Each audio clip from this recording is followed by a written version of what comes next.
Welcome to MuniLand. Visiting this week is Natalie Cohen, Senior Analyst and Managing Director at Wells Fargo Securities. Good to see you once again, Natalie. Thank you. Hi.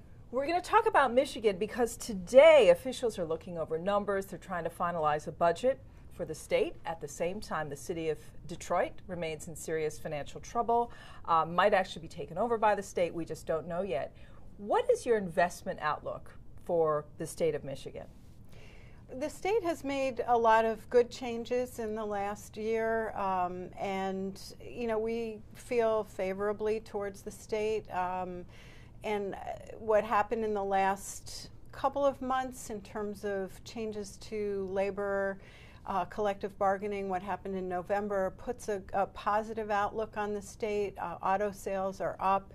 There is reinvestment by many of the auto companies in plants in Michigan, and so generally positive. What about Detroit in particular, the likelihood of Detroit going bankrupt in your view?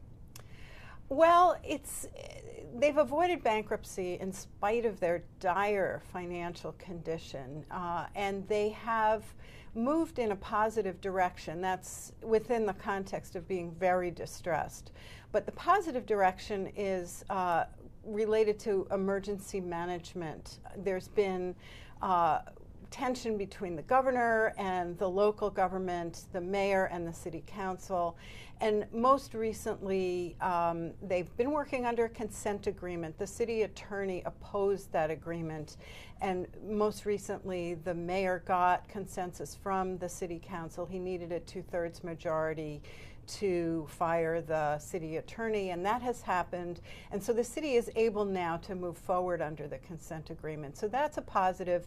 And the latest that we see is the state is giving them a little bit of room to do that, to make some changes. What circumstances do you see, or when possibly might Detroit be able to go back to the market, which would obviously be helpful when you've got that sort of financial problem? Right. I mean, they are a high yield investment at this point. Clearly, they're not, for the faint of heart.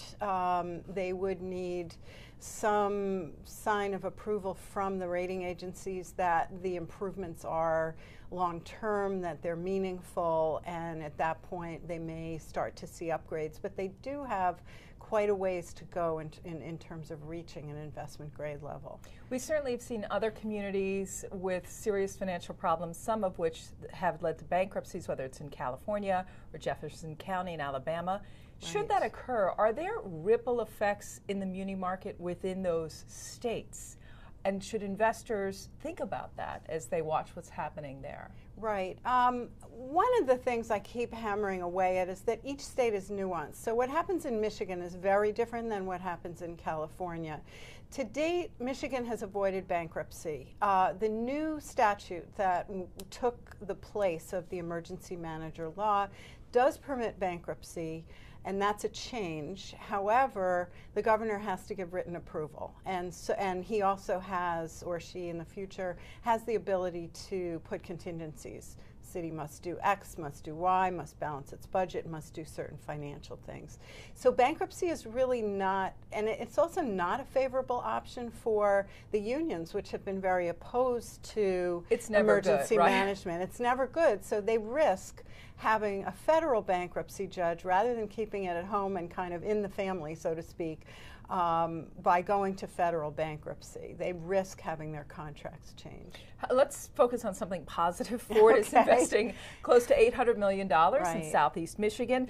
Would a revitalized auto industry, and you mentioned auto sales doing well, could we see an impact that is very favorable that could help some of these local governments like Detroit? Oh, clearly. I mean, Ford's investment is slated to add several thousand jobs in southeastern Michigan with their plant improvements. That's a very good thing, clearly.